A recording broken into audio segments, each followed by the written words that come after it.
So this is a Carpal Boss, right there. And I'm sure a lot of you guys will have a look at your wrists and realize that you guys have a bump.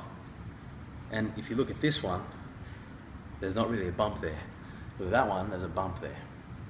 What it is it's a joint that is a little bit arthritic because of some areas of instability and some areas of restriction in the wrist here, in the carpal region.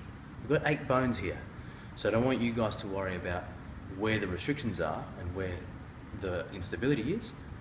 First thing I want you to know is that, which can be painful sometimes it's not so, is related to something going wrong at the wrist. The muscles that help organize these joints here go up the back of the forearm, or up the back of the forearm and the front of the forearm, whichever way you want to look at it. And we've got to manage the tightness and the movement of our elbow and shoulder, but shoulders, you can look up other stuff for the shoulder. So I'm going to take you through just some really simple stuff.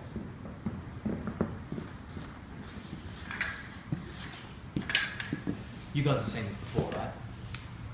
Using the barbell. Now I want you to put some oomph in there. I don't want you just to roll it up and down like it's worth nothing. You guys got to push it in there and dig it right down. Now see how my hand's closing? I want you to keep your hand open at all times, yeah? Now from this position here, in this area here, we have something called the radial head, right there, right? That can become unstable. Most of the time, because of a strong brachioradialis muscle, it can pull it forward and sometimes make this area here really tight, sore, and again unstable. So we need to find a way to push this radial head that way and relax this muscle. So while you're doing that, and you're going back and forth and whatnot, rest there, put pressure on, and then try and turn the wrist so that the volar aspect goes onto the floor. Now I don't want you to lift your elbow up. Your elbow's got to stay flat, and you've got to turn. And you really try and force it as far as you can, yeah? Right? Turn it around, go up and down the back of your forearm. Don't put too much gusto into this one, it will hurt, all right? And then you go back to this again and turn, all right? To back that up, with a bit of stability for your radial head, I've just got a slider here.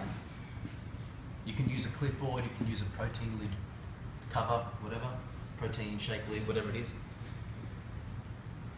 With the band here, I'm going to take the torque, my radial head sits there, I'm going to take the torque that way and backwards, right?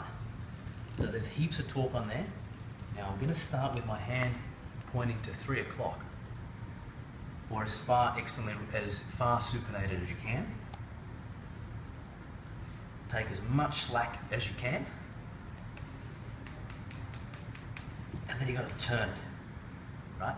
Try and maintain this pressure as much as you can as well, and that way you can get some real tension on your radial head, all right? This is going to teach you, it's not only going to push the radial head that way, but it's going to teach you to strengthen the elbow in that position as well.